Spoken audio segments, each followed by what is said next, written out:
Smartphone Insider here, and today I have for you a big box good. This is the Vivo One Plus by Blue, a smartphone you can purchase at Best Buy for $149.99. It runs Android 7.1 Nougat, has a 5.9-inch HD plus 18:9 widescreen curved glass display with a resolution of 720 by 1440, and 16 GB of internal memory with 2 GB RAM. Stay tuned.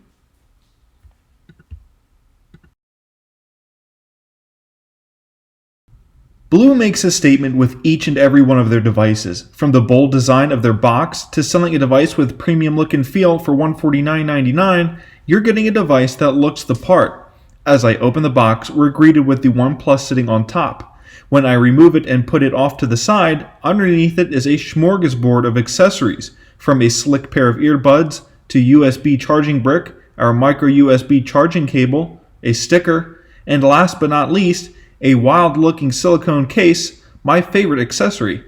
At the very bottom of the box is a screen protector, great for protecting your display, and now we don't have to buy one. Also in the box is a micro USB charging cable, and a pair of earbuds, which I mentioned before.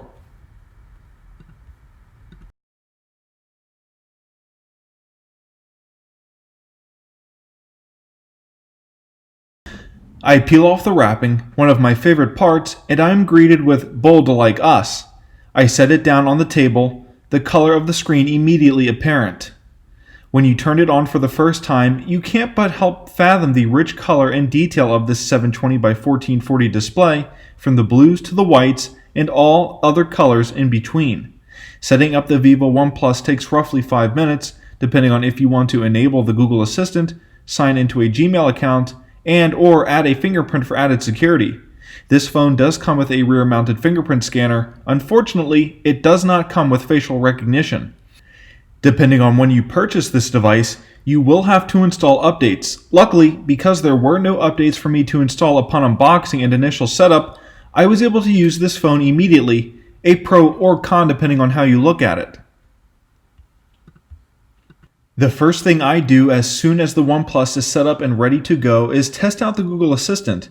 This is my go-to benchmark for device speed, as it demands that the phone be on and responsive at any given moment.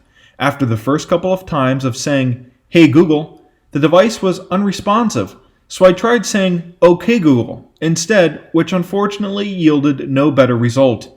Another thing I dislike about the Google Assistant on this device is that you cannot use it while the phone is locked and with the screen off.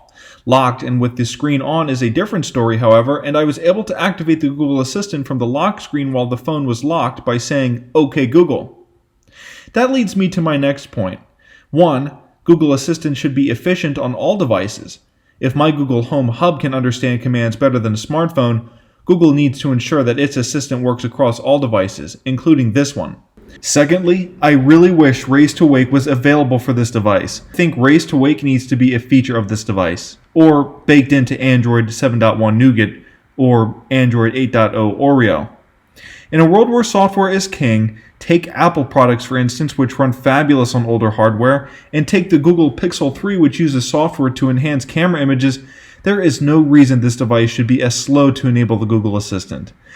That being said, this phone isn't as slow or as unresponsive as the Google Assistant is on this device. I was able to switch between applications and the home screen swiftly and easily, and pull down the notification shade to switch functions on and off. Did I mention this device has a 4,000 mAh battery? Now I know battery usage will vary depending on the person using it, but 4,000 mAh is a massive battery. To put things into context, the Samsung Galaxy Note 9, lauded for its tremendous battery capacity at launch, also houses a 4,000 mAh battery. Was the Blue Vivo One Plus ahead of its time? Hardware-wise, possibly. This phone feels and looks premium, rocking an all-aluminum unibody and a 2.5 diameter curved glass display.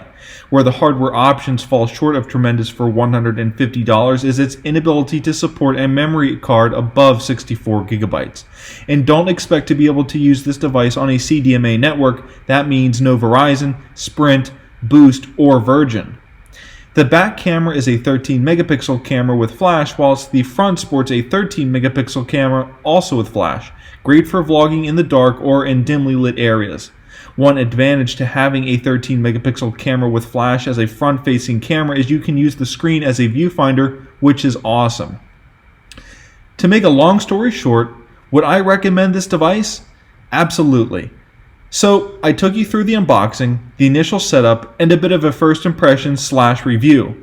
The Vivo One Plus is a big box good. My name is John, and you're watching Smartphone Insider.